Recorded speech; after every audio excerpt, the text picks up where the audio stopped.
Check, check, check.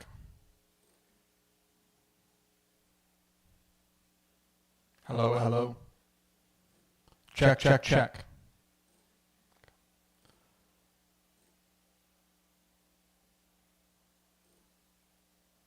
Check, check, check.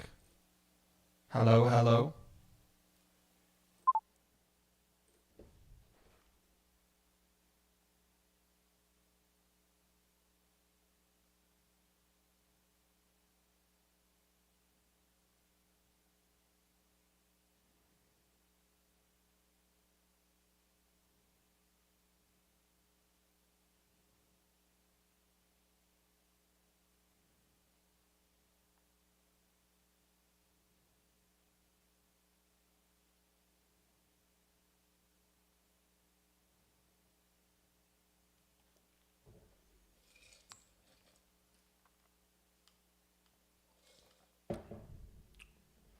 All right, let's do this.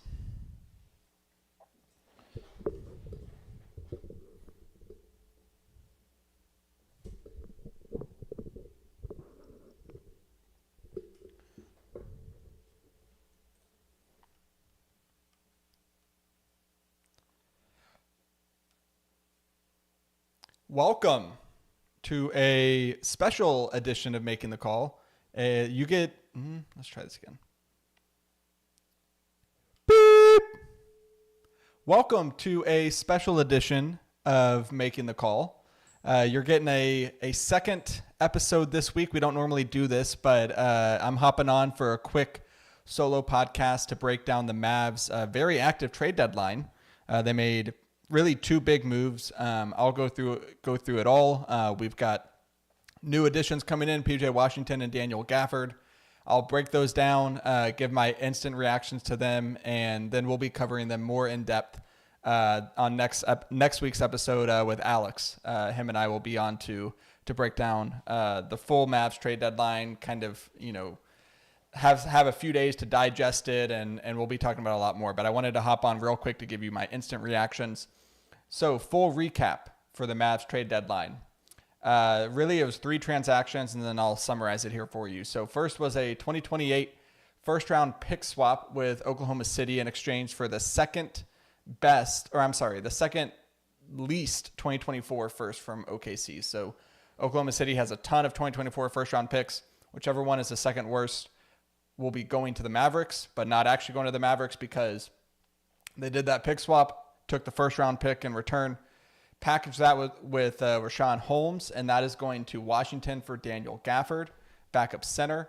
And then the second big transaction, the really big one, was Dallas's 2027 top 2 protected first-round pick, Grant Williams and Seth Curry, to Charlotte for PJ Washington and 2 second-round picks.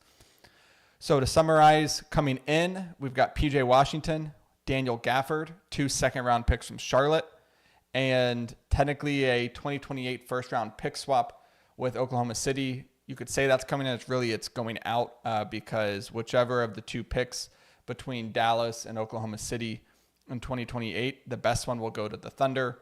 The worst one will stay with Dallas. Assets going out: Grant Williams, Seth Curry, Rashawn Holmes, and a 2027 top 2 protected first-round pick from the Mavericks. Okay. Main reaction here, and then I'll get into, breaking down PJ Washington and Daniel Gafford. The Mavs have a complete roster for the first time in Luka's career. No, that's not being hyperbolic. You might be saying, well, Andrew, 2 years ago, the Mavs made the Western Conference Finals. Yeah, I know. The Mavs were not a complete roster. Go back and watch those conference finals games against Golden State, and Kevon Looney looked like he was prime Shaq. I mean, he was grabbing every single rebound. We didn't have anyone who could rebound. We didn't have anyone who could protect the rim. Andrew Wiggins and Looney feasted at the rim against us. So, yes, they made it to the Western Conference Finals. They were not a complete team. They are now a complete roster. And you might say, this is not to say the Mavs now have the best roster in the NBA. It's not the case. But the Mavs have a complete roster in the sense that they don't have a glaring hole. They don't have a glaring weakness. They've got depth at every position. They've got safety valves. They got better. here's the new playoff rotation with these new additions of PJ Washington and Daniel Gafford. So the guards, you've got Luka and Kyrie, and then you've got Tim Hardaway Jr. and you've got Josh Green. Josh Green is, shooting guard, small forward. You can pick, and sometimes he plays like a guard, sometimes he plays like a wing. But he's listed as a shooting guard, so we'll put him as a shooting guard. Your wings, you've got PJ Washington, Derek Jones Jr., Dante Exum, and Maxi Kleber. And then at the center position, you've got Derek Lively and Daniel Gafford. Now that is 10 deep. You don't normally play 10 people in the playoffs.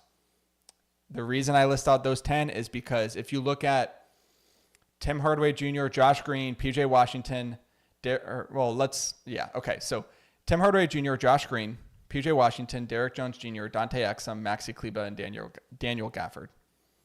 We've got the next 40 games, essentially, to figure out who of those players can play in the playoffs. Jason Kidd's going to have the next 40 games to mess with the rotations, to throw different lineups out there. Hopefully, if everyone's healthy, you really get to see, a good sample size of all these players. But that's what the back half of the season is going to be for, is looking at the full roster and figuring out who of these guys can play in the playoffs. One of the ways I think the Mavs really got better, aside from the fact that now I think they're a complete roster, is they are long. Like the wingspan, the length, the versatility on this team now is unbelievable. So Josh Green, if you say he's a wing, he's your smallest wing. He's 6'5". He's got a wingspan of 6'10". Derek Jones Jr. is 6'6" with a wingspan of 7 foot. Dante Exum is 6'6" with a wingspan of 6'9". Maxi Kleber is 6'9" with a wingspan of 6'11". PJ Washington, newest addition, 6'8" with a wingspan of 7'2". I mean, the dude's knuckles practically drag on the ground whenever he walks because his wingspan is so long. And then at the center position, you got Derek Lively, who's 7'1" with a wingspan of 7'8", which is just ridiculous. And then Daniel Gafford, the other new addition, 6'11" with a wingspan of 7'2". So if you look at, and I didn't list off Tim Hardaway Jr.'s wingspan because he's not a good defender. It's not worth mentioning. But if you think of your two top guards of Luka and Kyrie, you have now surrounded them with length at every other position, length on the perimeter, length on the inside, which is what you need because Luka has been a better defender, but Luka and Kyrie, you don't need them exerting all their energy on defense. You need them on the offensive end. So now you've got a ton of wing defenders that you can throw out the other team. Josh Green, PJ Washington, Derek Jones Jr., Dante Exum, Maxi Kleber. You've got two legit rim protectors to play inside with Derek Lively and Daniel Gafford. The Mavs are long. The Mavs can defend better than they could 24 hours ago. And they have a better supporting cast around Luka and Kyrie. And they have depth. That's the key here. Because the Mavs are I believe they're one of 3 teams that have yet to have a 5-man rotation play at least 100 minutes. And it's the Mavs, it's the Charlotte Hornets, and it's the Memphis Grizzlies. The Mavs have not had consistent health on their roster all season. Now you have depth. You're basically replacing Grant Williams with PJ Washington, which is a huge upgrade. You got rid of Rashawn Holmes and Seth Curry, who weren't playing, for Daniel Gafford, who will play. Daniel Gafford will play 20 minutes a night, 15, 20 minutes a night. Basically, anytime Lively is not on the floor, Gafford will be on the floor. All right, let's get into these two players here. PJ Washington, we'll start with him. So the key thing here is both Washington and Gafford, they've got 2 years left on their contracts after this one. So these are not rentals. These are not expiring deals. They're not even 1 year away from being an expiring deal. Both of these guys have 2 years on their contract after this season. That's important. That is, they are in good contracts. It's decent salaries, easy to be moved if we need to later on. But these are not expensive guys. It's not like the Mavs went and traded for Andrew Wiggins, who's going to be owed $30 million a year for the next 3 seasons or whatever it is. So PJ Washington. So far this season, 13.6 points, 5.3 rebounds, 2.2 assists per game. His shooting splits, 44.6% from the field, 32.4% from three, 71.3% from the free throw line. Is it 11.6 field goal attempts per game? Of those 11.6, they're basically split half and half between at the rim and at the 3-point line.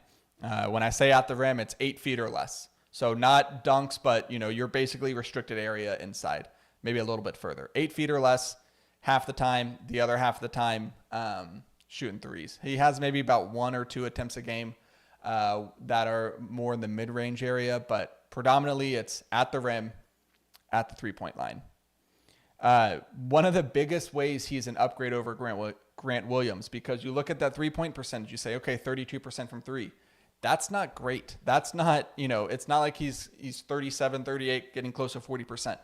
That's kind of an average 3-point percentage, but where he is better is he is a more dynamic scorer. He can score off the dribble. He can create his own shot. He can score at the rim. Grant Williams was basically 3-point shot or nothing. And here's an example for you. PJ Washington, 41% of his field goal attempts are catch and shoot compared to 63% for Grant Williams. So over half of Grant Williams' field goal attempts are just catch and shoot. He's not even putting the ball on the court. PJ Washington's only 41%. I mentioned that PJ Washington has more of a threat at the rim. He's got 5.2 field goal attempts, 10 feet or less, compared to 1.8 field goal attempts for Grant Williams.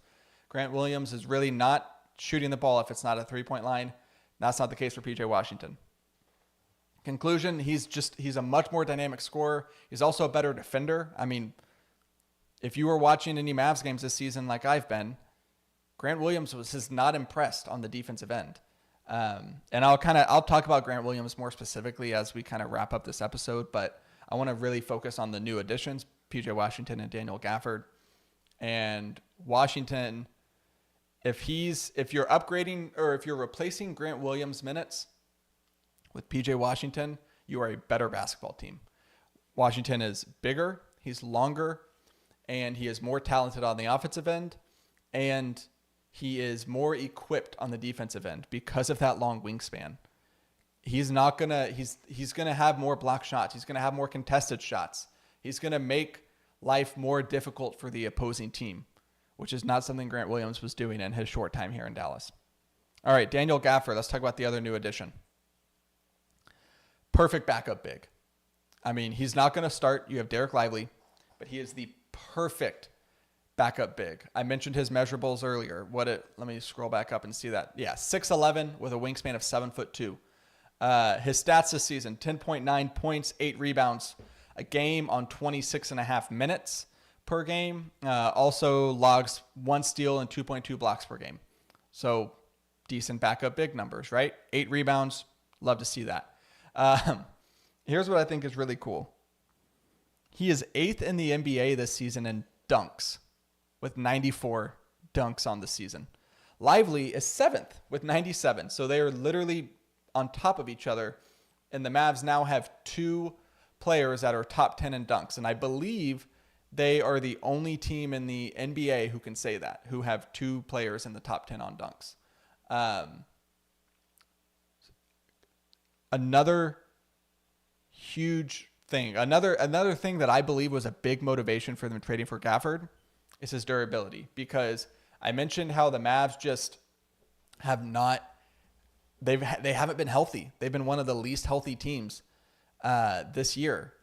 And I'm trying to pull it up here real quick. So if we look at, here, I'll find it here as I'm talking, but the Mavs just, they can't be healthy. And if you look at Gafford, so far this season, he's missed 5 games. All of last season, he missed 4. The year before that, 4. The year before that, 6. So if you look at basically 3.5 seasons worth of games, Gafford has missed 19 games. That's durable. That is someone you can rely on. That is someone where when Derek Lively has to have a surgery on his nose because he got hit during a game, Gafford steps in and now is playing 25, 30 minutes a night. When Lively's back, Gafford goes down to 15 to 20, and he's there. You can rely on him. He's not someone who, I mean, a lot of injury things are luck, but Gafford in his season, in his career, he has been a durable, healthy option at the center position. What it means when Lively plays, when Lively and Gafford both play, is the Mavs will always have a legitimate center on the floor. Always. If you've watched even the games when Lively's played this year, like think recently, how reliant have the Mavs been on Derek Lively? Like, he is the amount of minutes that he's been playing. He played 41 minutes in his last game against Orlando, 31 minutes against Sacramento. I mean, you're asking your center to play 40 minutes. That's not sustainable. And so now you don't have to do that because now you have Gafford. So Lively can come off, Gafford comes on, and you always have one of them on the floor at all times. That's huge. Now you've got rim protection 100% of the time. All 48 minutes, you've got a rim protector. All 48 minutes, you've got a shot blocker. All 48 minutes, you've got a legit rebounder. The Mavs haven't had that since, I don't know, Tyson Chandler years, when you actually had like a center rotation you could rely on. I mean, God bless Dwight Powell. I love him to death. He's been a great Maverick, but he's not going to be playing meaningful minutes for this team anymore, which makes his team better. It just does. All right, so what does all this mean for this season? The Mavs made, 3 total trades if you count the pick swap to acquire the first from Oklahoma City that they could then ship off to Washington for Daniel Gafford. What does all this mean for this season? The Mavs are significantly better than they were 24 hours ago. They just are. They have more depth at every position. Now, if you think about like how nice of pickups Derek Jones Jr. and Dante Exum have been. Well, now you're not overextending them in these games. Now you're not relying so much on them to defend the other team's best player, to exert themselves so much on defense, but then also hit the open shots when they come on offense. Now you add PJ Washington into the mold, who can help on the defensive end, who can do some shot creation, who can take some of that offensive load, not only off of the other wings, but can take some of the offensive load off of Luka and Kyrie. Because if Luka and Kyrie are both on the floor, you're always going to have shot creation.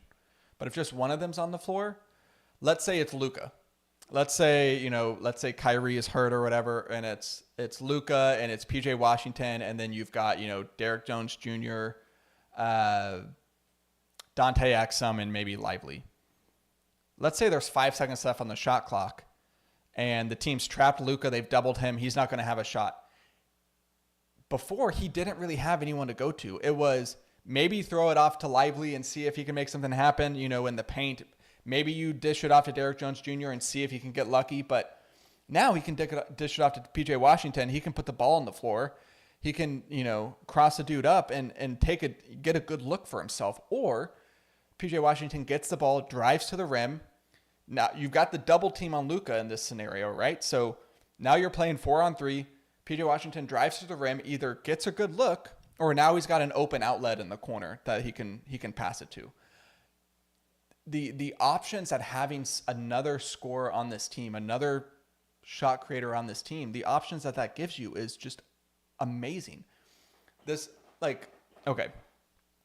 Travel back in time with me for a little bit. Think back to 2019, to that Raptors team that won the title, that had Kawhi on it. Every single player that played in those playoffs could create their own shot. Whether it was Kawhi, whether it was Fred VanVleet, or Kyle Lowry, or Siakam, even Gasol.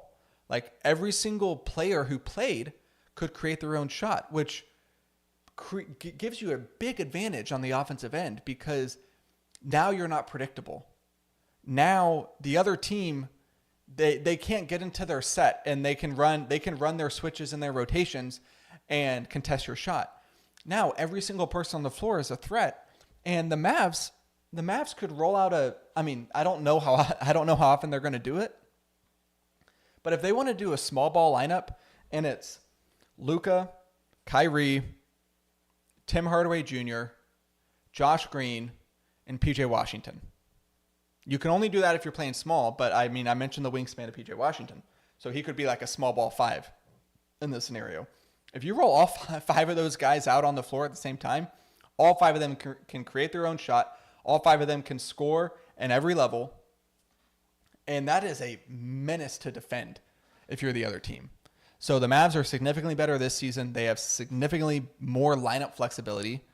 And they're more dynamic on both ends because I've talked a lot about the offensive side, but you're better on defense now with Gafford and with Washington. Washington's a better defender than Grant Williams, and Gafford is a better rim protector and defender at the center position than whoever the backup has been this year, whether it's Dwight Powell, whether it's Rashawn Holmes, whoever.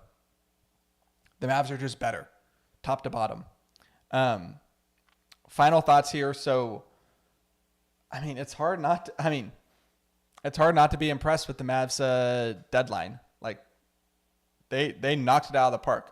The Knicks are going to get a lot of praise, and they should, because the Knicks had a really good deadline, but I think the Mavs probably had the second best.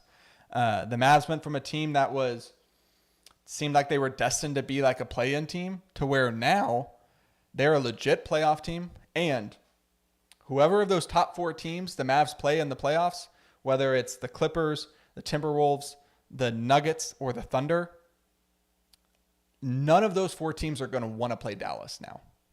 I promise you.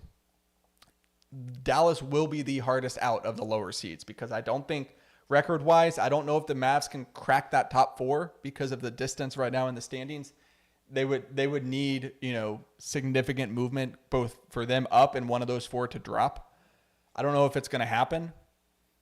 Even if it doesn't, none of those four teams, like Dallas, will be the hardest out. They will be the team that no one wants to play in the playoffs.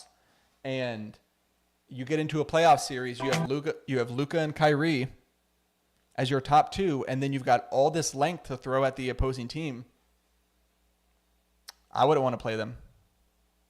I wouldn't want to play them if I'm Denver, if I'm Minnesota, if I'm Oklahoma City, if I'm the Clippers. No thank you. So the Mavs not only improved for this year, but also for the next several years because I mentioned the contracts on both Gafford and Washington. They don't have a big hole on this roster anymore, which is really, really nice. And finally, I'll end with the Grant Williams stuff, and I'm sure Alex and I will talk more about it on Monday night. But I don't know. You think about why it didn't work out with Grant Williams in Dallas, and honestly, I think what it was is he was not asked to do a lot in Boston. He was legitimately a role player, a rotation guy. And the Mavs were hoping that he could take the production he had on the limited usage in Boston and maintain that production with more usage in Dallas. Take on a bigger role, take on a bigger responsibility, be your quote-unquote defensive anchor. And anytime you ask that of a player, you run the risk. Not just in basketball, in all sports. If a guy is a wide receiver 3 on a really good team, signs a big contract with a, middle of the pack team to be their number one, you always run the risk of him not performing at that same level now that he's getting all the attention. And I think that's what you saw in Grant Williams. He was not able to handle the extra responsibility. It just didn't work out. The one thing I will applaud the Mavs on regarding the whole Grant Williams thing is they tried. They swung.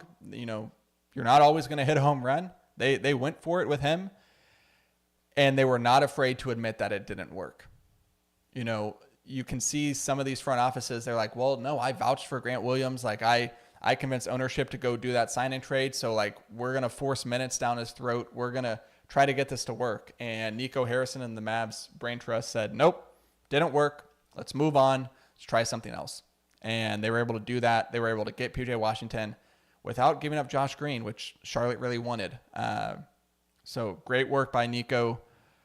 Great work by the Mavs. Great deadline. We'll talk more about it on Monday with Alex. I just wanted to hop on, kind of give you my instant reactions. But yeah, so great deadline by the Mavs. That's going to do it for this emergency podcast. I'm making the call.